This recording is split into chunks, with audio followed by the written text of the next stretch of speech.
Hey, everybody, and welcome to another episode of the BJJ Foxcast. I am your host, Alex Martinez, and today I'm really excited to have Leslie and Andrew Gardineer on the show. Andrew is a third-degree black belt through One Jiu-Jitsu under Giva Santana, and Leslie is a first-degree black belt under Andrew Gardineer, and they're the owners of Deboa Jiu-Jitsu in Surprise, Arizona.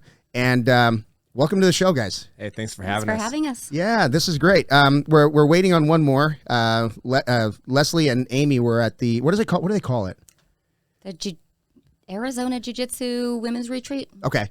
And how long have they been doing that, the women's retreat? We were actually just trying to figure that out yesterday. Okay. I would say 6 years, maybe, Okay. 5 or 6 years. It started before COVID, so I know that. Yeah. But I think I've been to about 4 of them. Okay. It's a really cool thing. Yeah. Now, are you in any role where you kind of put stuff together for them, or you just do you just go? Do you teach? What do you do? I usually teach. Okay. I almost always teach berimbolo. I don't know why that happens. So this is the first year ever that I said, can I please teach something else? Because I do other things besides berimbolo. Yeah. So I did teach this year. Yeah. What did you teach? I taught a leg lasso series. Okay. Nice. Yeah, we're actually going to do something similar to that for our curriculum this upcoming month. So that's kind of cool. It's my favorite. Yeah. So how many women typically attend that? Anywhere from about 60 to, I think one year we had almost 200 women. Whoa. Okay. Yes. Okay. And we talked about this a little bit earlier. It's in Prescott.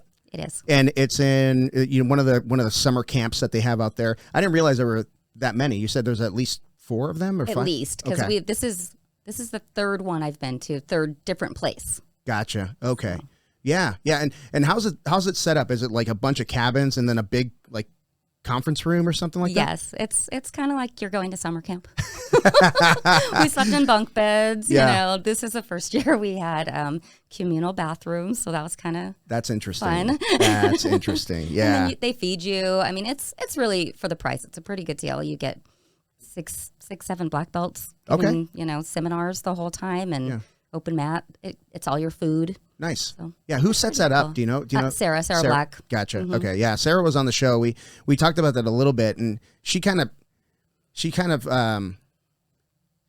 like undersells like her role. She's like, oh yeah, I just show up and anyway. No, Sarah, she's amazing. She does everything. She is. That's awesome. That's awesome. So I want to talk a little bit about just kind of origin story for both of you. Andrew? How did you find jiu-jitsu? Yeah, so I started in 2005. I was working at a restaurant at the time. I came out here. I played college basketball for a little bit. Okay. And was just needing some competition in my life. I was playing LA Fitness basketball, that sort of thing. Yeah.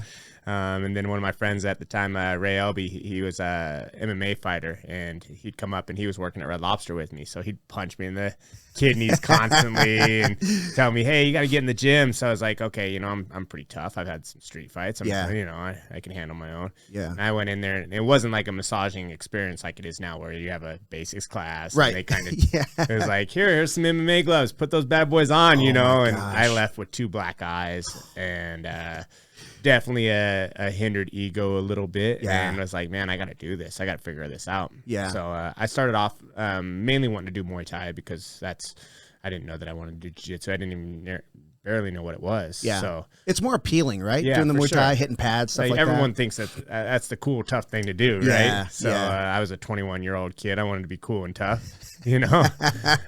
So my friend's like, man, you got to do some jiu-jitsu classes, though, too. So I was like doing Muay Thai, throwing in some jiu-jitsu classes here and there, and then all of a sudden my love for jiu-jitsu started taking off.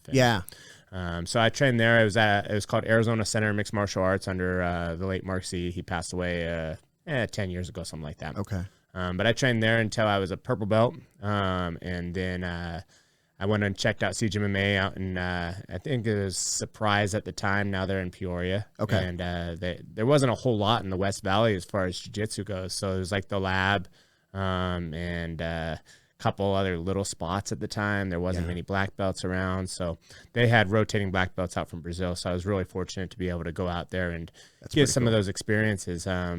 It was still a different time. I mean, there was no curriculum. There was no like, hey, let's do this. It's like, let's show up and do a random technique. And, so I went out there and there was a guy, Ricardo Zanalato, that was teaching at the time. And he put it on me the first day and I got beat up pretty good. And I decided that I was not a purple belt. So I went back to blue belt. Okay. And I stayed there for about another 6 months. And then we were under Giva Santana at the time and Giuliano Prado as well. Oh, wow. And Okay. then Giva Santana took over the head of Lotus Club in the United States.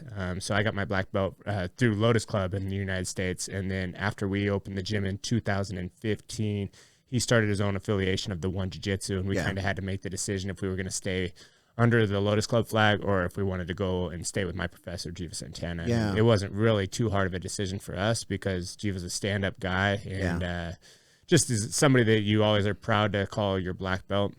So we decided to go with him and start the One Jiu-Jitsu. We were actually like the second or third affiliation, the school under that affiliation. So that was kind of cool that we kind of got to be there on the ground floor. Wow. It's got some challenges too, you know. Yeah. What year was that? I believe it was 2016 when we did One Jiu-Jitsu. Okay. Yeah, I figured it was pretty recent. I remember that. Yeah. And that I don't want to say it was a shock. It was just like, you know, everybody's like, what's this One Jiu-Jitsu thing? You know what I mean? So that's kind of cool. I had a Robert Kim on the show. He's a One Jiu-Jitsu guy out of California. Oh, nice. Really cool dude. So he was excited to see that, you know, we're going to have you guys on. I think I told him, I was like, yeah, if I could ever get my calendar right, I'll get people on the show. Like I screw up the calendar so often. Like people are like calling me, it's like, hey, it's next week, right? I'm like, ooh, yeah, it could be. Why not? Let's do it. So I think we missed our first one. So, you know. I think we did too. Yeah. I don't know that we said it like in stone. We just kind of talked about it. Yeah, we talked about it. We didn't write it down. Yeah, for me, it's like if we shake hands on it, let's do it. Like we'll make it happen, right? So, Leslie, how about you? How did you find it? I was not 21 years old, so I actually started at 40. Yeah, same here. And my son, I started with my two boys were doing jiu-jitsu at Knockout Fitness, you know. Oh, okay. Tyson, my middle son, he actually wanted to be an MMA fighter, he thought. And so I was doing kickboxing and boxing, brought him in there for that. After about a year, same thing, he kind of decided he didn't love being punched in the face that much. And so he kind of fell in love with jiu-jitsu. Yeah. So I went to tournaments for about a year and a half and decided I needed to do this. I was a gymnast most of my life, and some of the, you know, flipping upside down stuff. I thought like I could totally do this, you know. So well, it's hard work too. I mean, it's gymnasts are tough, just, you know, by nature, right? So right, and you have a little more upper body strength. I find that a lot when I'm rolling. That some of the girls don't have a lot of upper body strength, so it's a little bit of a benefit for me, which is nice. Nice. Does your mom do jiu-jitsu? She does. Okay, tell me about that. So I love to tell people about my mom.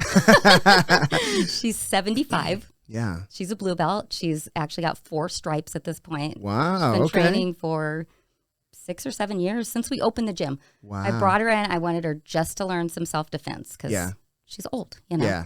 And she's 4'8" and weighs 90 pounds. So, oh, gosh. You know, she's a little bit of a target. Yeah. So I wanted her to at least kind of get where she could like be aware of her surroundings, things like that. Yeah. And I just wanted her to do technique. That's so cool. She does everything. Everything. Like really? We have to hold her back. She will roll every single round. She feels bad to sit out. Every single warm-up. If she has a bad back, she doesn't care. She has to do all of it. She's super competitive. Wow. She's really good. It's amazing actually to see her cool. in there. I have to watch her in class because she'll pick like the brand new white belt that weighs 245 pounds. I'm like, grandma, let's chill out. You know? Let's not do that. She's grandma. That's She's what grandma. everyone calls her. That's grandma. Cool. Yeah, no, I actually I trained with Tyson a little bit when he was with Gustavo, and they would come over to our academy when I was with Paul at Paul's place, and Tyson was the type of guy who would do the move of the day on you, and that would drive me freaking crazy because he would just hit it, and I'm like, here it goes, and I would see it coming, and you know and then the next thing you know, he's on my back. I'm like, okay, great, but he's super talented, that kid. He is, and he has. I mean, I'm going to give away a secret. He drills like crazy. Yeah. I mean, he will work on one thing. He does it with skateboarding too. Yeah. Like for 15 hours straight. It's crazy. Wow. That's why he's good at it. Yeah. And that's, you know, we were actually talking about that. Gosh, I don't even remember what podcast, but we were talking about drilling and the importance of it. And I was really surprised because I actually do read the comments because I love when people are fighting on the comments. But I read the comments and people are like, oh, you know, drilling is useless. Just go in and roll. And I'm like, yeah, and I kind of disagree. I'm a big believer in drilling. What about you guys? Do you believe in mostly drilling or more rolls? What do you think? I think both are beneficial. I think as a school, we tend to roll a lot. Okay. That's been my overall, like if somebody comes in, that's their, oh, you guys roll all the time. Yeah. Like, we like to roll. That's cool. Yeah. But I think with the development of a curriculum, we're able to stay with the same drilling of the technique and then expand it throughout the week. So they're getting lots of reps in, where it's not like long drawn out drilling sessions. Yeah. But if you're coming on a regular basis, you're getting that opportunity to drill the technique and then analyze what's working, what's not working, and how your partner is going to react to the technique. So it's more like I like to try to do like live drilling a little bit more, where it's your partner's reacting the way that you're going to have a situation where instead of like a dummy drill partner that's going to just do the same thing, and your technique works 100% of the time, Yeah. So I think that the curriculum's helped us out a lot with making it a little more interactive drilling. Yeah, and where does that curriculum come from? Do you build that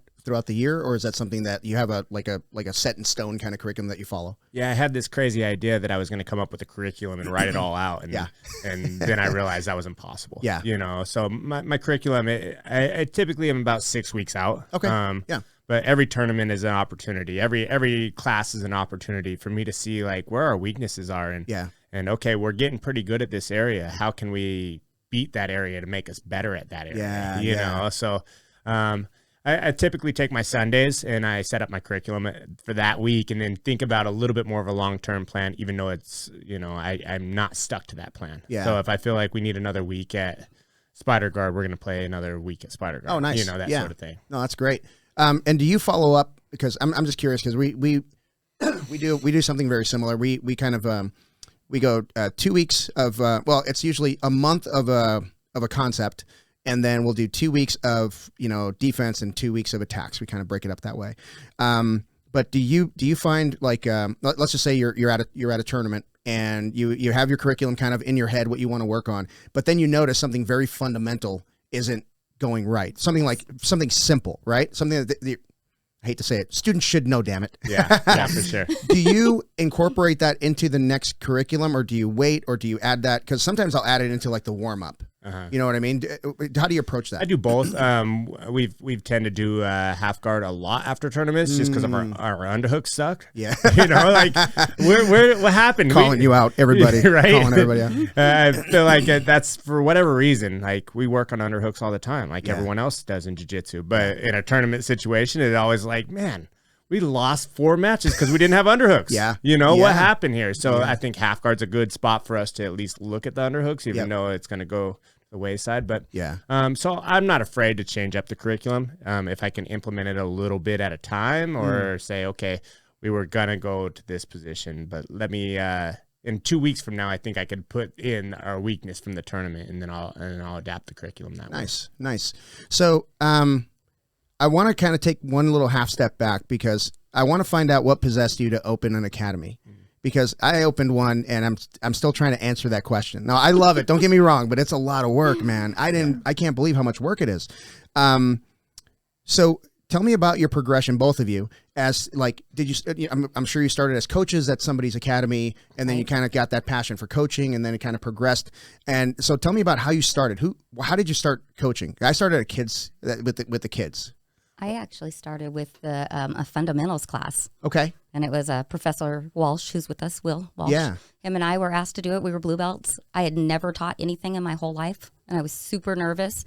And Camwella Kirk told me, nobody knows if you do it wrong, so it's okay. But you know what? Just fix it the next time around. I used to joke, like, when I was teaching kids, and I was a blue belt as well, I was like, well, they're young enough, they're going to forget like everything I taught them anyway. So no, I'm just kidding. So, but it's nerve wracking for sure. And they'll call you out on it. That's the worst part with kids. They will tell you did it wrong. Yeah. How about you? I started coaching a little bit as a blue belt. My instructor at the time, he was, unfortunately, he got addicted to some bad things, and you'd come into class and you'd be like, oh, apparently he's not teaching today. Gotcha. He's crashed out on the mat pad, Yeah. So I started teaching a little bit as a blue belt. And then when I went over to Siege, we'd have rotating black belts, but the times that we wouldn't have the black belts, the purple belts would kind of have to take over and teach then. So I got to do a lot more teaching than the people that our students now get to do because of a different time. You know, it wasn't any. I'm not dissing this Siege or anything. And I was very fortunate to be able to be there.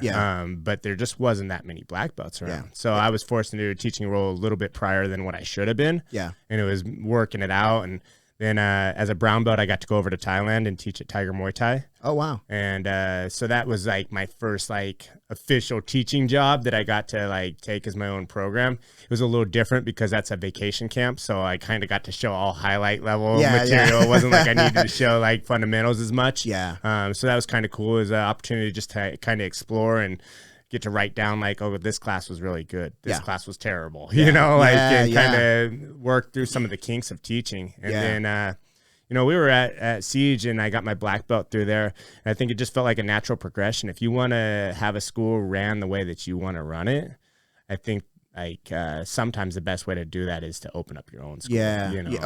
Agreed. So when you guys decided to make the jump and open the school, how did that work out? Did you guys have like, were you funded like independently? Did you rent space, or how you both are laughing? We're both laughing. This is going to be a great story. Go ahead. All right. So Andrew worked at Red Lobster. Okay. Just to get to his black belt. He literally like worked as much as he had to in order to train enough to get his black belt quickly. Nice. Yeah. I worked as an office manager for a dentist. Not quickly, but put in more mat time. Yeah. And so when we first opened, Andrew sold his house. It was a little tiny house. It's like $40,000 that we got out of it. Not even that much. Not even that much. 15,000. Yeah. Wow. So we had $15,000. Yeah. We were living in a rental house that we never saw before because our house sold and they just put us in this house. Whoa. So we were kind of like all over the place. We got married, we went on our honeymoon, we moved, and we opened our gym, but the gym didn't open. So, you know, you find your place, they tell you it's going to be 2 months. So we were like, okay, we'll start out of the garage.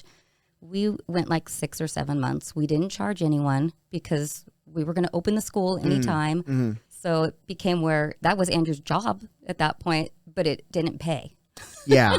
And There's I was like working less and less because I was trying to, you know, work on this too. And so I think we had $200 in the bank. Wow. The day that the gym finally opened. Wow. And we were swamped with people. That is so cool. It was amazing. I mean, we were like, it was surreal. It still is surreal, as weird as that sounds. You know, it's been almost 9 years.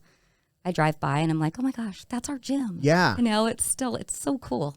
Yeah, that's so you opened and you said you were swamped with people. Like, was it all like word of mouth type of stuff, or people in the neighborhood like, hey, we got a jiu-jitsu place? Awesome. I think because we had to wait so long for our build out, people were seeing the sign. People were like driving by hoping that we would be open, and they were just as disappointed as we were that we weren't open. And by the time we opened, we had like flyered all the neighborhoods and did some of that old school marketing before it was time to switch to social media. Good for you. We just had some Facebook and Instagram things, you know, just saying coming soon. And and that just worked. And then people came in the door, and then we had to get to that comfortable ability to charge people. Because, you know, at first you're like, oh, man, I don't know. This family's paying this much. Is that too, you know? Yeah, dude, I know exactly what you mean. Yeah. It was a challenge. So we gave people way too good of deals, and like people were paying like, and they still pay that because we honor people's memberships on where they signed up at. Wow. So we call them like the Garage Warrior, and they have this special that they got for being like the founding members of the gym. Wow. So it's pretty cool that they still get to pay a ridiculously low rate. You know. So they better buy hoodies. They better buy hats. Damn it. No, that's our people are pretty good about that. It is really cool. We work through Eddie Agro. Of course. And, you know, he's always complimenting that we make so many different things and, cool. you know, constantly. And that's a cool thing for our gym, that we always have different shirts and hoodies and cool stuff. Yeah, it's pretty wild when somebody walks into the academy. Like when we opened in a it was COVID. So we're like, are we going to do like an online thing? Like, we got our LLC. We're going to do something, right? So we're like, I don't know, should we do an online stuff? Should we do this? Should we just do like Zoom stuff, you know? And like, what do you charge somebody if you're doing a Zoom call? Like, you know, it's a hard decision to make. And then a friend of mine says, he goes, it's so funny. He said, if you open a school tomorrow, I would sign up tomorrow, but I want a place to roll. I'm like, And he goes, just find some place. Like, you know how people tell you, oh, just do this, you know, like it's so easy. Right. It was. He said, find a place that'll rent you month to month, and then build your client base until the real space is open and available. Right. We outgrew that in 3 months. We outgrew it in 3 months. I mean, it was literally, we had maybe 600 square feet of mat space.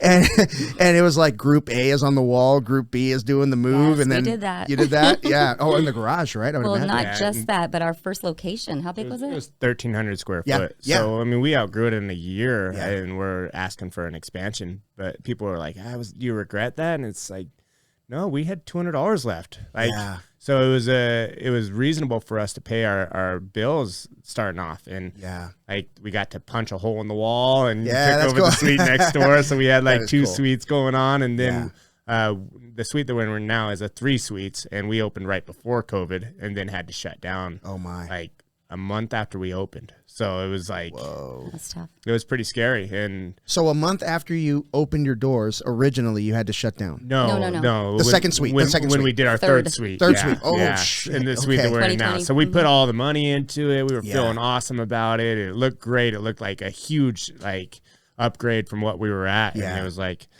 I guess we have to close our doors now. You know? Gosh. So it was pretty rough, and our landlord was like, yeah, you know, I'll work with you, blah, blah, blah. I'll give you this, give you that. And he ended up giving us like 2 or 3 free months. Good for you. Good. Yeah. Is what we thought, you know, until we opened back up again. And then we saw all those months on our bill. Oh, he just tacked it right back on there. But did he tack it on at the end of the lease, or just like right there? Right there. Oh my gosh. So Aimee's here. Fresh off her trip from Prescott. Hi, Aimee. I don't know how fresh I am. And we're matching. You guys coordinated the outfits. It looks good. That's a happy accident. No, Eddie. I'm just saying we're supporting you. Support the show, buddy. Just saying. Got to call Eddie out. So COVID expansion shutdown. Yeah. How did you manage the shutdown? Like, how did you maintain like your client base, like your student base, keep them involved? You know, because it's easy to replace jiu-jitsu with something bad, right? And then you lose them. How did you manage to keep your students? It was really tough. It was like learning how to do your job on a daily basis. Yeah. Like, and I hated the videos and stuff. Yeah, like, me too. When I had to do the video classes, like at first people were watching it, and then it felt like the attendance was dwindling. Like people can only watch so much jiu-jitsu without doing it. Right. So we stopped charging people pretty much right off the bat. Yeah. It was like, I don't feel comfortable charging you guys. And fortunate for us, a lot of people continued their gym memberships. Wow. But we were under the idea that a lot of people were struggling. It wasn't just us that were at the gym. So it's like, I'm not trying to stick it to you and your family. Like, you guys need to keep, you know, I know that was that big push on the internet. You need to keep paying your gym memberships and all that. And it's great if you're in the position to, but if not, like, take care of your family. 100%. You know? Yeah, 100%. So we were fortunate to have a lot of people continue to pay, and I don't think we really lost anybody in the time. It was kind of crazy. Like, they just wanted to roll. So we got them back in rolling and tried all kinds of different crazy stuff. Like, you have a group of 4 people, you meet at the gym at this time, you walk through the back door, we don't talk about it. You know what I mean? And like, just to keep people going. You know? All of a sudden, all the gyms had like curtains. And We had another couple too that we trained with a lot, you know. So we didn't stop training at all. Actually, I feel like it was some of my best training. Yeah, it was like private lessons every day. Yeah, it was wild. 4 of us, you know, because we would go to. This is like allegedly we would go to Paul's and then we go to Van Buren's and then we go to, you know, other people's and they're like, you know, it's like you said, bang on the back door and, you know, park kind of far away. Don't crowd the parking lot. Yeah. That was a crazy time, man. Yeah. We actually, we incorporated in March of that year, right when they started announcing stuff like, hey, maybe you shouldn't do this or that. And then it was like the world shut down. And we're like, okay, well, we're going to do something. So we ended up opening our doors. It was August 15th of 2020. And by January of 21, we had our new location. And like you, our landlord was awful. It was awful. We kind of heard they all were. We thought it was just us, but most people we've talked to said they didn't get any kind of breaks or, I mean, Well, we got breaks only because, like, they didn't deliver on anything. Like the build out wasn't done. Right. So nothing. Nothing.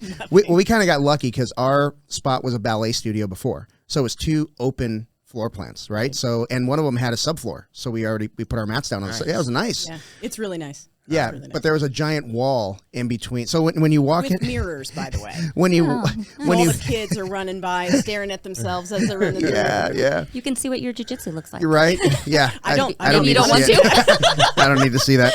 Oh my gosh. Yeah, but you would walk into our academy, and we had like a little lobby area, like literally a lobby area with like a door that you walk through, and there was another seating area because there was a giant wall that was between the mat space and the other side. And then you kind of walk around to the other door, and then you're in this open mat space, and it looks cool. But when you first walked in, you're like, what in the world? And then we were renovating, so there's like tools laying around. There's like a saw sitting there, kids walking by. I'm like, oh my gosh, we're going to get sued. But yeah, it was wild. So was your build out done when you first moved in? Because it took so long to open? It was to a vanilla shell. So the City of Surprise doesn't let you occupy until you have all your certificates in the vanilla shell. So we kind of just laid mats down originally. We had a front desk, mats down, and I think we had a work party. I think the second week we were there and had everyone paint it, and it was like, okay, we're good, Yeah, we're working. Yeah, but I mean, that's the simplicity of it. I mean, it sounds funny, but that's really all you need. Yeah. It is. You need a good black belt on the mat. Yeah. And you need mats. That's it. So that's pretty cool. So tell me about your program in general. Do you guys do is it mostly gi? Do you blend in some no gi? Is it 50-50? How do you do that? So, I mean, the no-gi is the revolution, right? Everyone wants to do it except for at our school. Oh, gosh. Yeah. It's really hard to get people to do no-gi. I think our average age is probably 38, 39. Okay. So we're a little bit older than, like, probably what you guys have on the East Valley, So, like, people like the gi. People don't like to have their head pulled on as much and their neck, like... You'd rather be choked in the gi than you would by somebody's arm around your 100%. neck. Yeah, that's true. Yeah. So we do no gi. I'd like to add more, but it's just tough. It's our smallest class right now. So it's one of those things that I'm working on right now is how do I add more no gi without hindering the gi program at all? Because that's what everyone wants to do is the gi jiu-jitsu at our school. Yeah, and the thing is, like, one thing I learned a lot with Paul, but one thing I learned with Paul is when he had one mat space. And it was like, I think I only had like one no-gi day, but we had one mat space and it was back-to-back classes in the evening. And the curriculum was pretty much identical between the two classes. There was one that was a little bit more fundamental and the other one was a little more advanced, but the mats were packed and the team was never closer. When he got the second mat space, started incorporating no-gi and wrestling and doing all this stuff, it's like we're kind of passing, two ships passing in the night. You know what I mean? Yes. And I had teammates that I'd never met. Right. And that we've so seen there's that in the there's past. something to be said for what you've got. I mean, your team is probably a lot closer than some that have multiple mat spaces and stuff. Well, like when we opened, like that was one of the things everyone's like, "Are you going to do Muay Thai? You've been to Thailand, Yeah. I'm like, no, I want to do jiu-jitsu. Yeah. Like coming from CJMMA, like they had so much to focus on. They had their MMA program, their Muay Thai program, but the lack of a unity, I think sometimes it's hard to achieve when you have so much going on. Exactly. So we have a jiu-jitsu program and everyone's on the same team. And that's my goal always, to keep us on one team, even though I want another mat space to have a no-gi going on and just be able to offer a little bit more, Yeah. So we're neighbors with a fitness place. What is it called? The Total Body Fit Body Boot Camp. And the general manager there, Craig, he's a great guy. I mean, he and I, we see each other like first thing in the morning. We see each other last ones to leave in the evening. Like, hey, what's up? Same time tomorrow, kind of thing. But it's funny because I think secretly we're both like, gosh, I wish you weren't here. Because I know he wants my space and he knows I want his, man. But yeah, having that second mat space, it seems like, I don't know. To me, it's more of a romantic thing than an actual. It's kind of like owning a boat. I kind of like the idea of owning a boat. I don't think I'd want to own a boat and work on it, shit like that. You would have to get twice as many coaches. Yep. yeah. Twice everything. Imagine, I mean, right now, if you, like, we're talking about going on vacation, how hard it is. Imagine like you're in Spain and you get a text, hey man, I'm sick. I can't teach tomorrow. Oh shit. There goes vacation, right? Imagine two of those, right?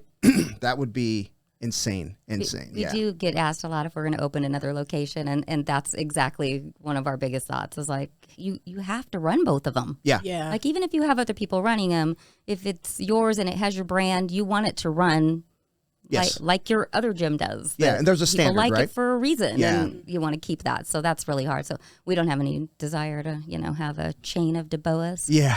Well, it sounds cool, but I mean, think about this. Like, let's say you do have a second location.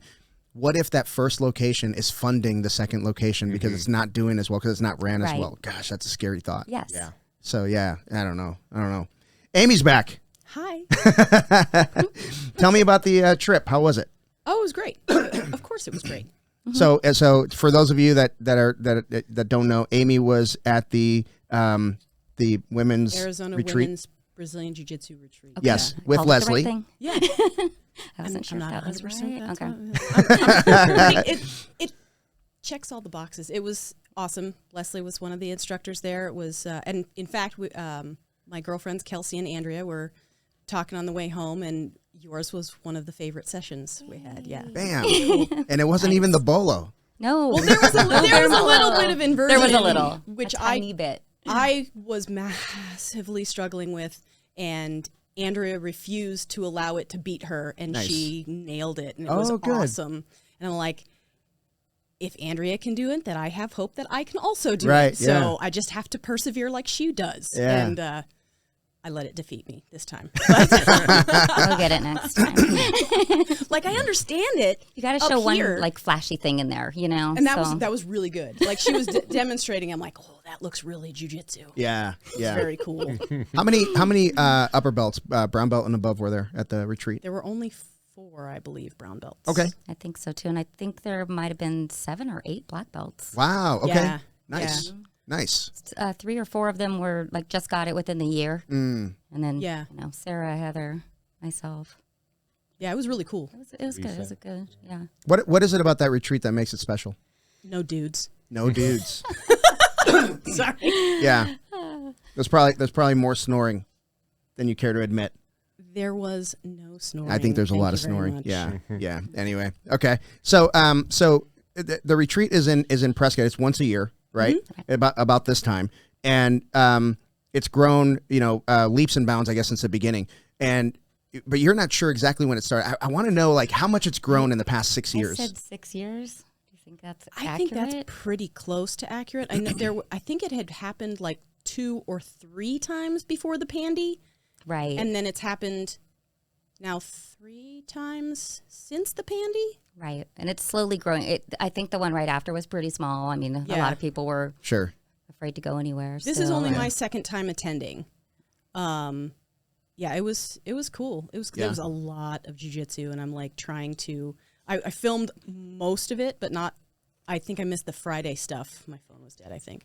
And I'm just like trying to wrap my brain around it and remember it. Yeah.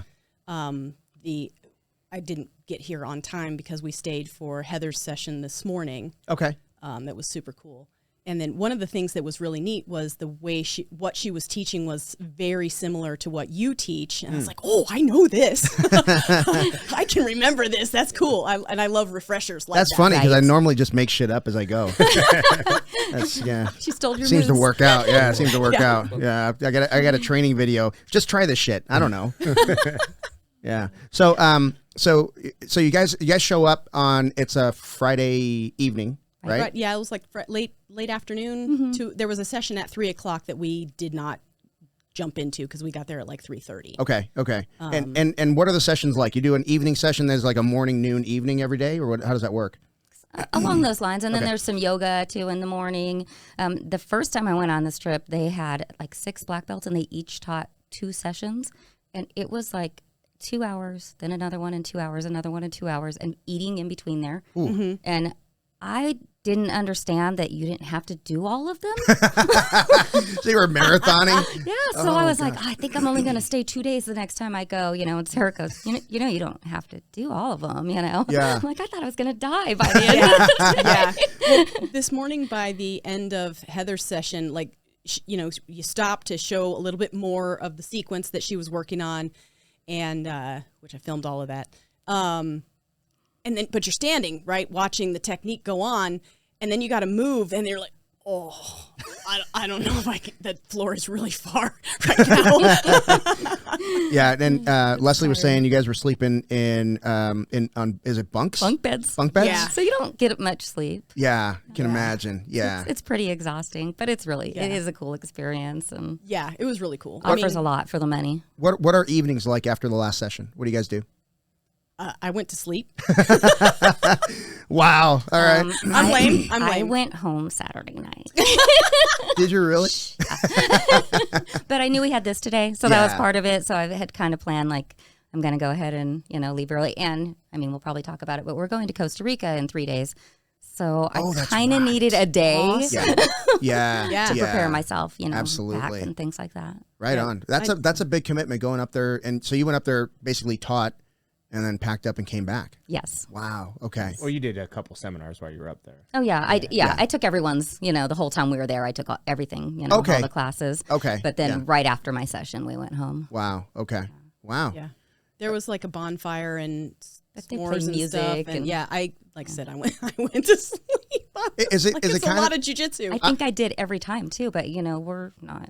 I don't know how old you are, but I just turned 38 in March, and it's hitting me like a truck. We're close to the same age. Yeah, Aimee and I went on a cruise, and we went to bed like right after dinner every night. So yeah, it was that little, which was like 9 o'clock. Yeah, it's out of Long Beach, so we just went like Catalina, Ensenada, and then back. So it's a little short cruise, but that was nerve wracking. Okay, full disclosure, you probably don't know this. I bought the Wi-Fi package because I could not disconnect. I did know that. Okay.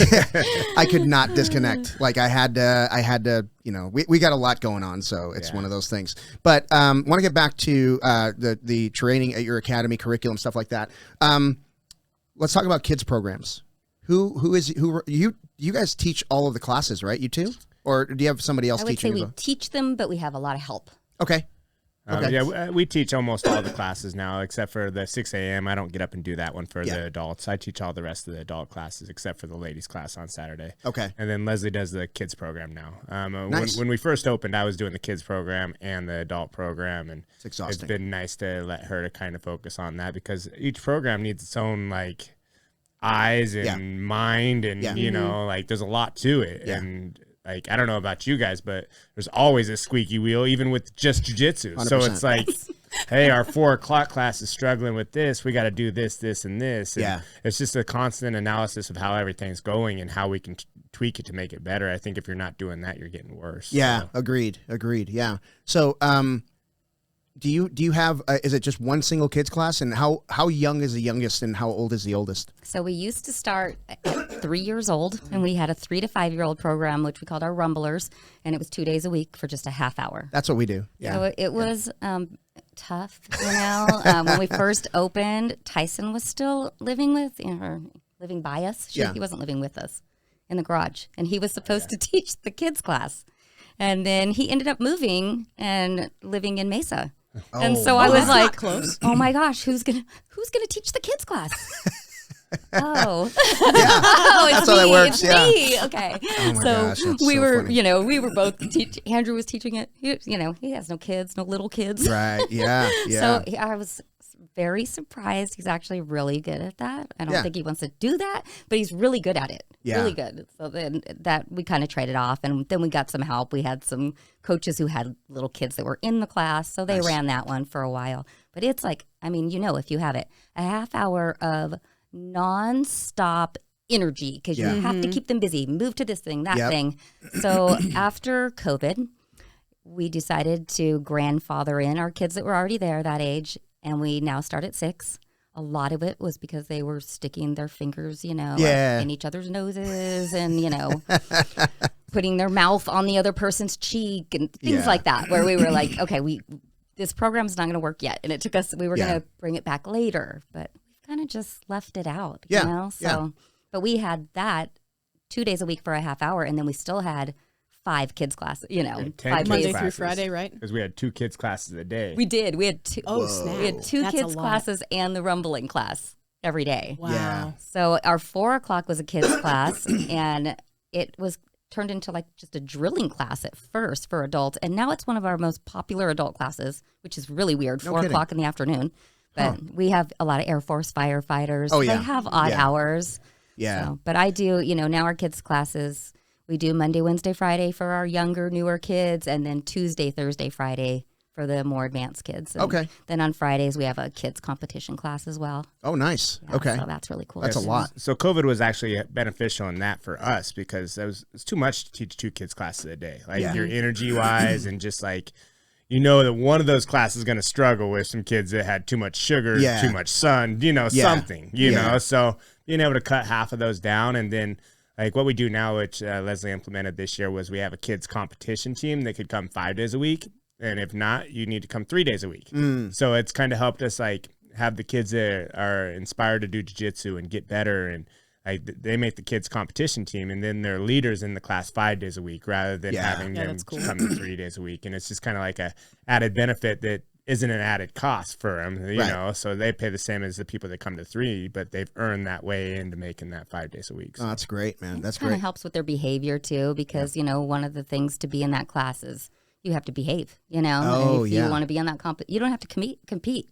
Right. But you have to train like you want to compete because you're helping the kids who want to compete. That's cool. And we have a few kids who don't ever want to compete, or the parents don't want them to, or, whatever the case may be. And we're okay with that. But work hard and help your training partners get ready. Yeah. So, excuse me. So if I heard you correctly, you have, is your program tiered? Like if people want to come in just a couple days a week, they pay a certain amount or whatever? No, okay, it's just so you get 3 days a week. Oh, gotcha. Right when you start. Gotcha. And then you can earn your way up to 5 days a week. But there's no price difference. That's so cool. That's a great idea. It's been really beneficial for us. I feel like it's just taken our kids program. Like I don't know about you guys. Well, I guess you didn't have the experience, but our kids program was so solid before COVID.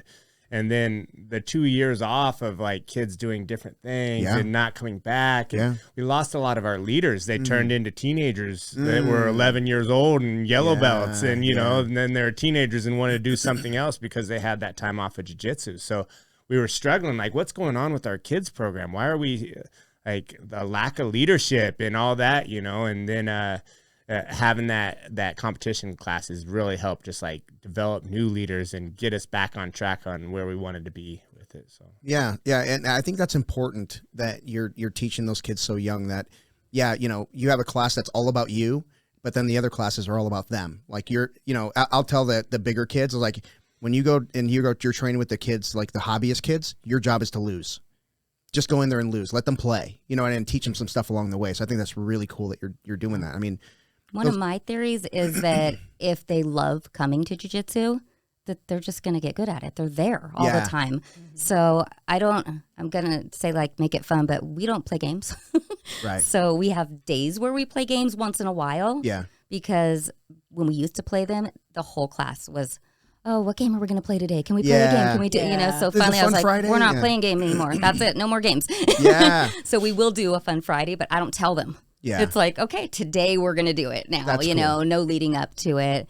And so I want to make it fun, meaning we can talk and laugh and, hang out with your friends, but you got to work too at the same time. Because I know, we have every kind of kid in there. Mm-hmm. Some of them are there because their dad makes them come. They don't want to do jiu-jitsu, or their sibling comes. And so then they have to come on the little kid day because that's the day their sibling can come. And so we try to bring a little group, of the older kids in that group too and let them kind of help and have some fun. But I think, for me, it's all positive attitude, positive reinforcement. And I think that makes the kids love me and respect me. Mm-hmm. Yeah. So when it's serious, they listen. Yeah. I mean, you can be tough and, and nurturing at the same time. Yes.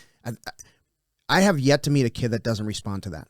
Right. You can be really tough on them and then just like pull them aside, and just give them a little pep talk and they're like, okay, coach isn't mad at me. You know what I mean? If they see that you actually care about them. And as weird as it is, I didn't want to teach kids class because I didn't think, by the time we opened the gym, my youngest kid was 12 or 13, and so for me, it was like, I don't want to teach somebody else's little kids. Like, it's like babysitting. And now it's so weird because, you fall in love with these kids. They're like, they're my kids and they might be a pain some days, but I definitely defend them and, they're mine. Yeah.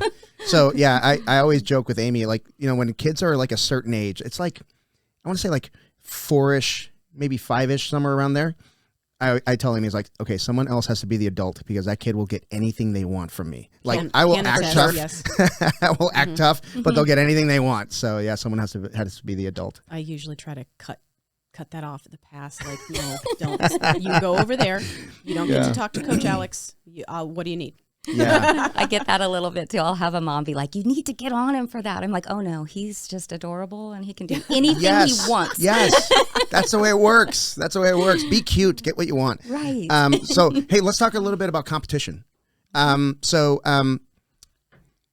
We've all competed, right, at various levels, and I still love to do it. I don't do it as well as I'd like to, but I still enjoy it. What competitions do you guys look to for yourselves? You guys really pour yourselves into your students at competitions. I rarely see you guys not coaching. You know what I mean? It's not something that you delegate at all, I don't think. Right. But what do you do for yourselves? What are the competitions that mean something to you? Masters Worlds. Yeah. Yeah, Masters Worlds is a big one. It's the grown-up competition. Yeah, you know, we usually have, like, if people do bring their kids, you know, they stay in separate places. It's like our grown-up trip where we don't have to coach kids. We don't have kids with us, and you know, so and we don't push Jiu-Jitsu Con at all. No, this is our tournament. Yeah, I focus on the masters people that are going to compete, and then I go and compete. You know, I've done competitions where, like Jiu-Jitsu World League, we had 49 people, and then I went and competed, and it was like, oh my gosh, I could barely walk right now. Yeah, and I'm going out and competing against a guy that's won pans. You know, this one's gonna suck. Yeah, so, I mean, it's a challenge definitely when you open up your own school on like how do you get those competition reps, because you don't want to compete once a year and expect to do okay. Yeah, you know. So for me, I have a love-hate relationship with competing, like a lot of people. You know, there's a lot of anxiety and stress that goes into it. Yep. And I love to do jiu-jitsu when I'm not training for a competition. It's different. You know, I train differently. Yeah. So for me, it's really important to have different rhythms of jiu-jitsu throughout the year. So I like to enter into my people don't like me competition mindset only about 2 or 3 times a year, or maybe probably 3 times a year, where I'm really focused on me for a little bit and getting ready for a competition, and it culminates with Masters Worlds is like my Super Bowl of the old people. Yep. That's exactly what Alex calls it. That is exactly what it's Jiu-Jitsu Christmas. Yeah. For me, that's the only tournament I get to do a year. So I do have to do that only compete once a year thing. Yeah. Because there is no one for me to compete with now. I was wondering about that because I got a brown belt and I'm very intimidated by it. But like for Copa Bella, it was a brown belt, black belt combined division, and I was, which at least for you is better. For me, I feel like I either am going to get beat by a brown belt or, oh, you beat a brown belt, who cares? Right. That was kind of like a weird. Yeah. No, I was thinking that same thing, and I was really grateful to have an opponent for Copa Bella. Right. But now, actually, on the drive down, we were talking about Phoenix Open and Master Worlds and the local tournament, the Arizona State in June. Mm-hmm. Like, Kelsey, is anybody signed up in my division? You know, and there's nobody. Right. There's nobody. Right. Even for Master Worlds right now, there's nobody. And I'm like, there will be. What? So for me, for the local ones, it comes down to I could do it, but I'd have to fight a brown belt who weighs 30 pounds more than me and is 25 years old. Yeah. Or you're going to fight me. I mean, at least you're old. I am. Thank you. Yeah. Wait a second. I'm older than you, so I can say that. Not much. No, not a lot. Yeah, it's the level that Masters World has gotten to is amazing. Yeah. Like, I remember going there, and you know, we were out of there in a few hours. It only went up to like, I think Masters 4 for a long time, and then now like it's up to like Masters 7, I think, something like that, and it's changed quite a bit. It used to be that old guy tournament, and now it's like. It's prestigious. Yeah, for sure. It's really cool. Like, I love it. I absolutely love it. And being able, like you said, to focus on yourself, focus on your own training it's therapeutic. Yeah. Yeah. And at black belt, it's like my first Masters Worlds, I went up against Rodrigo Pinheiro, who won Worlds as an adult. You know, yeah. So it's like I'm fighting an old guy, but he's been a black belt for 15 years. I just got mine, and he won Worlds as a black belt back then. You know, dude, so it's like the level doesn't get easier at Masters Worlds. It gets like at black belt, you're fighting people that you grew up watching in the sport. You know? So I have a photo of me as a white belt and a blue belt in a seminar with Jose Carlos, and he was in my division last year. Yeah. I was one fight short of being matched up in the quarterfinals with him, and I was like, I know how it's going to go, but I really want this fight. Yes. And you're right. Like, you shake hands with people that you were YouTubing. Yeah. And you're like, do you realize who you are? I mean, I competed against Flavio Almeida, who was my instructor, I want to say in parentheses, as a blue belt. Like, we were under the Gracie Baja system. So he kind of looked after the school a little bit. And then here I am fighting against him. I saw you got to do that with Paul. You know, that was pretty wild. That's pretty cool too. But like, there was definitely some mental hurdles to get over at black belt, where it's like, oh, that guy, he's my peer now. Yeah. Somehow. Yeah. You know? Yeah. One of our guys had Clark Gracie for his first match. No. Last year. No. I know. We were like, oh, man. But, you know, it's such a cool experience. That is a cool experience. To fight him. Yeah. Yeah. And, you know, what other sport can you do at that level where you're sharing the mats and sharing bullpens with, like, legends? You know what I mean? Like, the legends in the sport. It's like, that is so cool, man. Like, I did Pans. I think Pans was, like, maybe 2017, and I was in the bullpen with Leandro Lowe, and I was geeking the fuck out, dude. Like, you know, because it was I think it was his open. It might have been the open weight, and so the bullpen's nearly empty, and it was just me and him. Like, he would go in, I would go in, and you know, as long as I didn't lose, I got to share the bullpen with him. I'm sitting there going, oh my god. It's keeping you winning, right? Yeah. So it was a special day. I mean, it was really cool. It was one of those things that I won't soon forget. We were scorekeepers for a while, and you know, at the big IBJJF tournaments, and we had Clark Gracie and Leandro Lowe one year, and I couldn't do it. I was like, I don't want to mess up. You're gonna have to do it, you know. And again, like, I was a blue belt. Like, what if I don't get it right? You know, you kind of have to know what's gonna happen.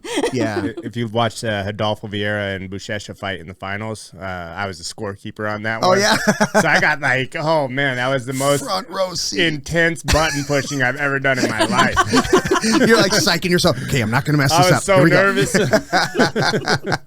Yeah, man. Yeah. But you know, going back to the brown belt, black belt thing, the combined divisions, locally, the men's divisions were like that when I started. Yes, I remember that too. It was always brown and black. Yeah. So you guys won't get to see the benefit. Maybe. I mean, you probably will, but it's those women that are coming in behind you. I mean, you guys are the pioneers, right? So, I mean, the worst thing you can do is not do it. That's my opinion, because women are going to see it and they're going to be discouraged. And I think if they see even 2 people in the same division, you know, 3 people in the open, they will still be inspired. That blue belt will still be inspired to be there and say, hey, they're doing it, right? I want to do it too. It's the same thing that happened in that 2016, 2017 era, where the women were like, no, we want our own divisions. We want our own weight classes. Yeah, it's not Masters 1 and 2. Yeah, it's not Masters 1 and 2. And the IBJJF pushed back and said, well, you're only going to have 2 people in your division. Like, great. Yeah. And then they got that was a big deal. That was a huge deal for women. It was. And then there was a white belt woman that trains out of Paul's gym that competed at Copabella this year. And I was talking to her, and I was like, well, how many were in your division? And she goes, I think like 11. I was like, freaking 11? Are you kidding? And they always say, I only have 4 people in my division. Yeah. I'm like, oh my gosh, I've never had anyone in my division. I had to go up. I had to do adults. I've always been grateful for 1. Yes. Yeah. And right now, I'm going through that again now. Like, if I have 1 person, that'll make my day, right? But 2? Holy cow. Well, the one from New Mexico, what was her name? Jennifer Weiss. Jennifer, thank you so much for coming to Phoenix. We had to chase her. Because it was like, okay, so she's in this division at this age group, perfect, sign up. And then she went up in weight. And then we're like, okay, well, just go up in weight. So we kind of, you know what I mean? Yeah. So we had to chase that match. Yeah, she had originally signed up, I believe, at middle heavy, which is 163 for women, and Master 3, but we're both Master 4. So she had corrected her registration. I was like, and a friend of mine had pointed it out. Oh, you don't have a match for Copa? I'm like, wait, what? So then she went up to 175. I'm like, well, okay, I'm a little fluffy right now. That's fine. I can do 175. Bulk up. Yeah, because I've been competing at 150 middleweight for women. So I was like, well, okay, that's fine. It's fine. If I can have a match, that's cool. So I was just grateful, like I said, to have a match. Yeah, I even messaged her coach and let him know, hey, I have a student that's going to be competing at that weight class, so your student will get a match, because I didn't want them to be discouraged coming from New Mexico, and drop out. So so they brought a big team, actually, which was really awesome. Yeah, I had this last year was one of the first times I've ever had someone in my age and weight, and that was at Masters Worlds. Wow. Leslie actually competed at Pans when there was only Masters 1 for ladies, and she was Masters 3 at the time. Whoa. And she had 16 in her bracket and ended up winning. So that was that was huge. That was my biggest accomplishment. It was pretty cool. She took down some of like the big, like people knew who these blue belt girls were at the time. So that was one of those cool things to get to witness, even though I couldn't go down below because I wasn't a black belt. But you're yelling like hell from up top. Yeah. That's probably one of my favorite venues. Yeah, the one for Pants. It's I love Pants. Set up really well. I wish I'd go back there. I don't know, we'll see what happens. Yeah, because like I went out to Florida for Pans last year, not this year. How exhausting was that? Yeah, it wasn't the same experience. You know, you didn't see the same people there. It didn't have the same intensity. Yeah. It was a cool venue, but it was like the difference in jiu-jitsu on the East and the West Coast is it's different. Gigantic. You know? Yeah. And not everyone's traveling. So I had a couple people get medal, and it was like cool, but they won 2 matches in a like if it was in California, they would have had 7 matches to medal, you know? So it was just different, you know? Yeah. That's pretty wild, man. Like when I first did my first time I did Masters Worlds, if you won 2 matches, you're probably podiumed. Now you got to win at least 4 to get into the medal round. Yeah. And that's pretty cool. I think that's pretty cool. I mean, when you're looking at old people like in their 50s and there's like 40 people in the bracket, that's a good day, man. Yeah, for sure. That's kind of what you look forward to, right? That's it's not happening in the girls division yet. Not yet. It will. It will. Yeah. The first year at black belt, I went up to, was it 151? 141. 141. Yeah. To fight 2 other girls and in my division in Masters 5. So I had to go up to that one. There was no one in any of the other divisions. And like I said, last year I had one girl that actually was my same age. And that's nice too. Like, that was one thing with Jennifer that I was excited about. She's 48, 49. I was like, oh, cool. A true peer, yay! Yeah. So I'm going to ask a question that only jiu-jitsu people can get away with. What's your weight class? What's your 129 now? But I always did 118 up until I got old. You know, I decided I was not going to cut weight anymore, and I literally have to cut. It's crazy, like 3 pounds, but I can't. Yeah, like I did it for a fight to win once. I actually did a weight cut. I don't usually do that. I'll just diet before the tournament, you know, and healthy, get to the weight class. But for fight to win, I was like, oh, you know, I can weigh in the night before, so I'm just gonna get dehydrated. And I literally, like, I almost died. I was sick for about 4 days. Wow. I got an IV from Arizona IV nurses. Mobile IV nurses. Mobile IV nurses. I got part of it right. I wanted to give Johnny some love. So you can plug them. But who are they? Yeah, Johnny Weber and Phil Hinkle. They both train at our gym, and they have mobile IV nurses. And they're an amazing company, amazing people. They help out everyone around them, which is like, man, we're blessed to have them as friends. They took us to ADCC. They took us to UFC fights. That's awesome. They're very generous people, and like whenever we need help or they see a need for help, they're there to step in. That's fantastic, cool. Man. It's always, I mean, I hate to use like, it's not just a jiu-jitsu thing, it's a community thing, right? And I always tell people, like, be part of a community, whatever community that may be, whether you're into like CrossFit or whatever. I mean, there's just a difference between communities that suffer together and those that don't. You know what I mean? Sense of belonging. Yes. Yeah. And we all have something in common. Like, I've never rolled with you, but we have this in common anyway. You know what I mean? That's really a cool thing. It is. And I know that if you stepped into our academy, you'd probably whip my ass. But if you stepped into our academy, if I stepped into yours, it'd be the same kind of, mutual, like, welcome kind of thing, you know? For sure. So it's such a great thing. It's really cool when you travel and you have family wherever. You don't know them, but you have this common bond that links you, and like, you have a way in. So yeah, we used to travel and train jiu-jitsu a lot, and we do it a little less now that we own a school. And but it's still it's pretty cool to be a part of the community. And how cool is it to provide that platform for other people, like the younger people? Like we had 4 people go to five people go to ADCC, the ADCC Open in Costa Mesa, and just to see them live that life, you know what I mean? Travel together and get to compete together. And I'm sitting here, cleaning a bathroom, mad at them because I can't go with them, but still, it's they did really well too. Yeah, they did great, and it was such a cool experience. Like I'm watching, Dallas is 16 years old, Ikaika's 22, and Emmanuel's a little bit older. He did some time in the Army, but and Sierra's in her 20s, 24. and I don't know. We're providing that platform for them. You know what I mean? They're doing all the work, but it's so cool to see them live that life. You know what I mean? I'm really excited. For Leslie talks about it all the time. Like some of these new people, they aren't getting the same experience. Like we traveled to California and rented the cheapest hotel and put 6 people in that hotel and had to deal with this guy snoring and the drug dealer outside making a deal in the middle of the night, You have to go buy sheets when you got there. Yeah. And if anybody knew that you had a scale in your room, like they're knocking, can you use your scale? Stop at a truck stop on the way, pull out the scale. Yeah. Can I eat today?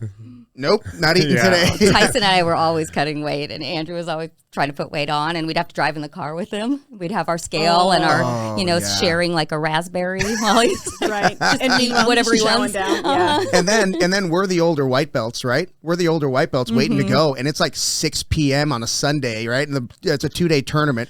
I don't get that part. Furious. Old people first. Yes, thank you. We gotta go to bed. Yeah, we got to go to bed. Yeah. So that's what I like about Masters Worlds is they get the black belts in there first. That should makes sense for every tournament. Absolutely. Let them get in there, compete, and then I could coach tired. Yeah. Right.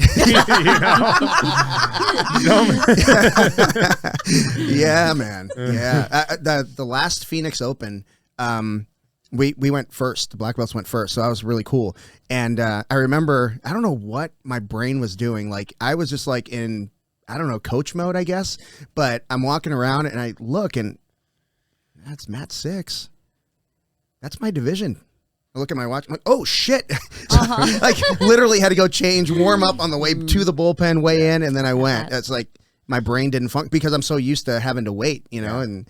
I don't know what I was thinking, but so Master Worlds, do you guys do like the whole like Westgate Hotel and stay, or do you guys do Airbnbs? How do you guys travel? We typically do Airbnbs and get like a big one for the team and everything like that. But I think we're gonna try Westgate this year. I feel like it's just so convenient to be right there. Ridiculous. If I can go home and I nap every single day. So, if I can go squeeze a nap in, that's a bonus. Absolutely, man. Yeah, we took, we have these like compression leg things for recovery, and I was able to use them and nap like, the day of the tournament. That was so great, man. Yeah. I loved it. Yeah.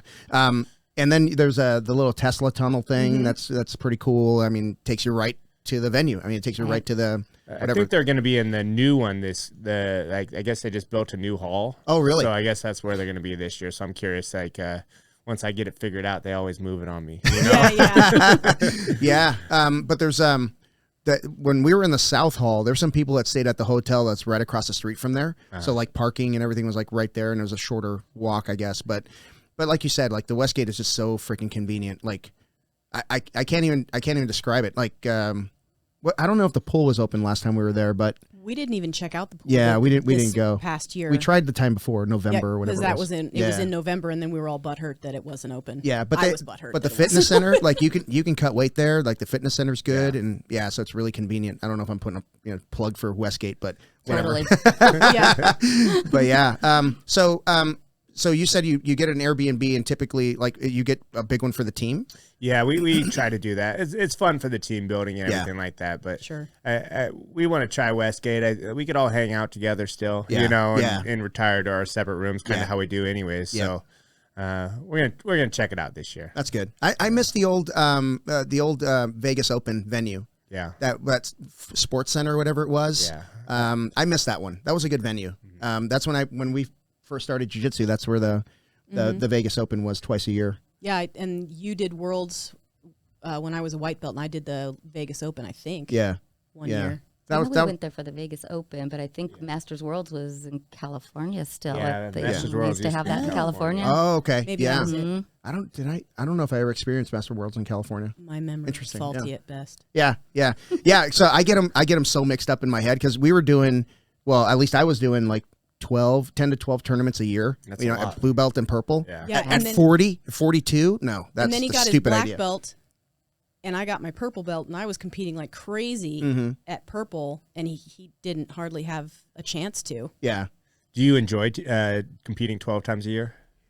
I enjoyed being with the team. Okay. I enjoyed that. I enjoyed training together. The whole. I'm in love with the process. Like I love the suffering part about it. Like, I don't know. There's just something about I don't feel like, okay, so you're denying yourself some food, right? You're denying yourself some freedoms with, friends or whatever. You're denying yourself a lot of stuff, but I don't see it as denying myself anything. I get so much out of it that, man, I wouldn't have it any other way. The body didn't like it.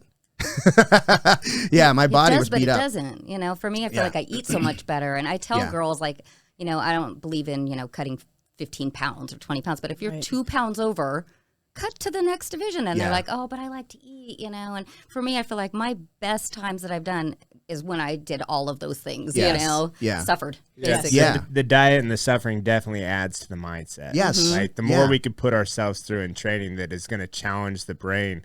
I started doing cold plunges last year for Masters Worlds, and I just felt like that 5 minutes of pain that I was experiencing on a 3 times a week basis was like, it helped me mentally prepare for Masters Worlds. Like something like 5 minutes is nothing at that point. I've already done this. Yeah. That's cool. Mental toughness. Yeah. Are you able to put your hands in the cold water? Yeah, my friend has a one that you can go all the way up to your neck. It's one of those big tubs. Yeah, it recirculates at 39 degrees. So it was intense. During the wintertime, I definitely said, okay, you could enjoy that. I'll be back when it's 115 out. Yeah. I jump in the pool in the winter. Yeah. And I just kind of sit there we got a pool this year for the first time. We've never had a pool, and I was doing them this winter, and it was nice to be at home, but it's hard to warm up in the winter time. Dude, yes. You're just freezing nonstop. Yeah, I think I'm cold for at least a good 6 hours after I get out of that pool. Yeah, it's just I can't stop shivering, but it's good for the joints. It's good for inflammation, stuff like that. And that's, like you said, it builds that mental toughness, man. I mean, cold, wet sucks. Yeah. And if you can handle it a few days a week and consistently do it, because it's really easy to say, I'm going to skip it today. But what else do you do? Do you do like any weightlifting or anything like that? What do you do to prepare for Masters Worlds? So I typically do it all on my own, but I just started with Alex Lopez. He's one of the purple belts at our gym, and he does my strength training. And I really like turning it over to somebody else. Yeah. It's nice that somebody else has a game plan for me, and I don't get to be like, I don't really feel like doing it that day. I have to get up early before my class, and I have to go in and do it because this is what I do. And I don't ask questions, and it's super nice that it's completely out of my control except for to go out there and work hard. Yeah. How many days a week do you lift? Well, I do 2 times with him, and then a lot of times I'll add a third session in doing something else. Using one of the other tools that I have at the gym. Like I like to do Mesa and kettlebell and stuff like that. And, so that's about all I like to do. For a jiu-jitsu athlete, I think that you could definitely overdo lifting. Yeah.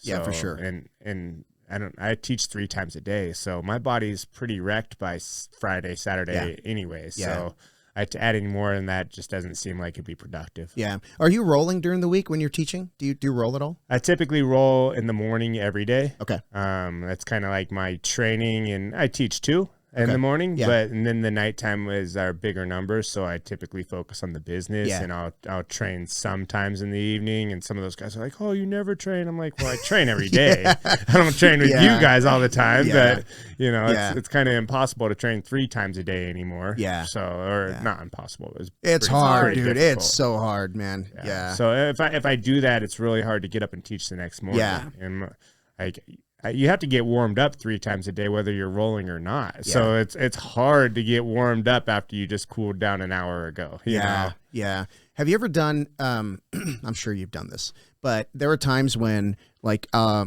used to teach in the morning. So I teach a 6 a.m. class, and then I would have a private lesson. And then someone would call in and be like, hey, can you cover this class? And you're like, okay.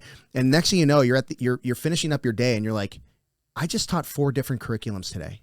My brain is like mush. Yeah. Right? Isn't that wild? Like, it's taxing, dude. Like, that's super hard for me when he's gone on the weekend and I have to do his competition class, because I'll do ladies class, competition class, and then, you know, open mat. And it's like they have to be 2 different classes completely. And I did yoga before that. Oh my gosh. My brain's like, I don't know what to do. Yeah.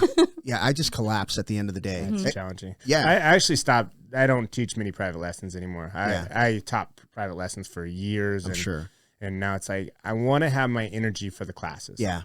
I know a lot of instructors kind of, I'd rather pay somebody to teach the classes and then I'll make my money doing private lessons. And for me, I want to have my energy for the overall student base and not have to make you pay to me to give you the energy. You know what I mean? That's the way to go. Yeah. So we have classes throughout the day, and I teach 3 classes per week.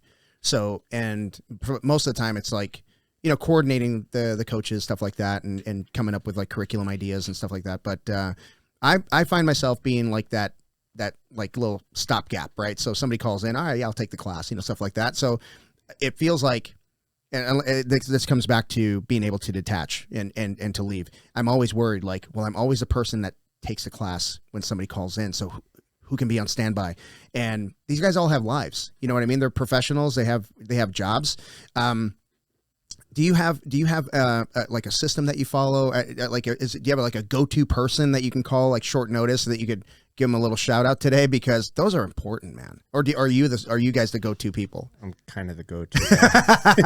I have a lot of help in kids class, so I definitely like my kids coaches are amazing. And sometimes I'm like, you guys have to stop coming in so much. You need a break. And they don't want to. They love it. And, you know, they just want to come in all the time. Yeah. So I usually have a good backup. It's a little harder. For me, and I don't want to, like, it's hard for me to turn over my classes. I have a certain game plan. I have a certain thing that, like, my curriculum, I want people to know it by the end of the week. So for me to pass it on and then see it, like, you know, but I do have a lot of upper belts in the school, and they're more than willing to teach class whenever I ask them. That's cool. So like when we go on vacation, we bring Tyson out a lot of the times, and he comes and watches our house and watches the dogs and teaches a lot of the classes. So it's kind of added benefit for the students too, is they get to see somebody else's game. I know they get tired of hearing me every week, but if I miss one class, my curriculum goes to crap that week. You know, like I feel like I'm behind and I didn't get to the, you know, to the aha moment of the curriculum that week because now I'm a day delayed. So if I'm super sick, I'll stay out and I'll have somebody teach, and I'm better at that than when we first opened the gym, where I'm not like freaking out. Like I can have a little bit of detachment, but it's really hard to leave the gym and then not think about it. It's impossible. I can't do it, and it's like jiu-jitsu, you guys had a different game plan. Like, you always knew, like, this was going to be your path, right? You're going to work hard. You're going to do what you got to do, get your black belt, open a school. For me, we joke about this all the time because I was kind of plunged into coaching. I was helper for 1 day a week. I was the helper, right? And then the kids coach couldn't teach anymore. Like, he had to do something else. And then Paul's like, you want to do this? I'm like, yeah, okay. So then I started coaching 5 days a week. And then, you know, and then doing competition classes on the weekends and doing all this stuff, and then traveling with the kids team and doing all this, you know. And Aimee says, how serious are you going to get with this? And I said, it's not like we're going to open an academy one day or anything. We literally, True that's story. You know, conversation. We're so it's driving a different somewhere. It's not like we're going to open our own academy and then now, look at us now. But being able to like let go of a class, like the 6 a.m. class was my baby. That was my baby. Like after I coached kids, I coached 6 a.m. And when I went to open my academy, that was my thing. And I recently turned that over to a fantastic brown belt. Fantastic. D, the morning coach at Monday, Wednesday, Friday, is amazing. Tom, he does Tuesday, Thursday, the no-gi days. And then Koa does 6 a.m. on Saturday. So it's like a whole team, but I feel so weird about not being attached, right? Because I still remember the first time we left the gym after we opened, and it was terrifying. Like, I don't know if we enjoyed that first vacation. Yeah. It was like we had a girl come visit from another school and hit her head on the cement. Oh, no! I mean, it was like weird stuff happened. Yeah. And what were we gonna do about it anyway? We were, in Indiana or something. Yeah. Oh my gosh! But it wasn't an enjoyable vacation, and we've kind of gotten better at it over the years, where it's like I can let go. I have cameras if I need to check the gym, but I'm gonna try not to. You know. That's that's really tough, man. Alex, did you listen to that? I need you to really absorb what Andrew just said. The beauty is going somewhere where you can't use your phone. Oh, wow. Like, you literally can't use it. That would be, I don't know. It's I don't hard, know if he would but live. It's great. I look forward to it now. Uh-huh. Yeah. If I can unplug, it just... I know the gym's going to be okay. Yeah. Like, I have great people at the gym. We've been blessed. And it's like, it might not be my way, and that might be a good thing. you know? Yeah. And I should let it go and enjoy the fact that I'm like when I go on vacation, it's about recharging the passion. Like people that have normal jobs, like you could be burnt out in your normal job and still collect your paycheck and go in there on a daily basis. Mm-hmm. Like if I'm burnt out, I need to go take a break so that I could come back with that passion, because that's what my students deserve. I love that. Yeah, no, that's cool. What about that first paycheck you took from your business? How did you feel about that? Well, we didn't really take much of a paycheck until I tore my ACL. Oh, wow. Because she was working full-time at a dentist office. So you still had your full-time job? I did. Oh, wow. We pretty much, any money that we made, we put back into the gym to growing it and making it better, and like taking it from that little spot that just had mats rolled out on the floor to an actual nice facility. Yeah. And as soon as I tore my ACL, we were already playing with the idea of her quitting, just because it was a big job for me to do on my own, and she was helping out too when she got off of work, but it wasn't the same. Yeah, exhausting. And then it was like, okay, I'm going to be out for 6 months. We need somebody to teach and somebody to run the gym. So it was like, that was when we first started drawing money from the gym and taking the paycheck. Feels weird, doesn't it? Yeah. I felt dirty. But we still always feel like, okay, we're starting to do okay. And then all of a sudden the gym's really full, and we're like, oh, we have to expand. We need to expand. And now, we've expanded 3 times. Yeah. And 3? Wow. That's awesome. Well, including the garage, so. No, well, 3 times. Well, yeah.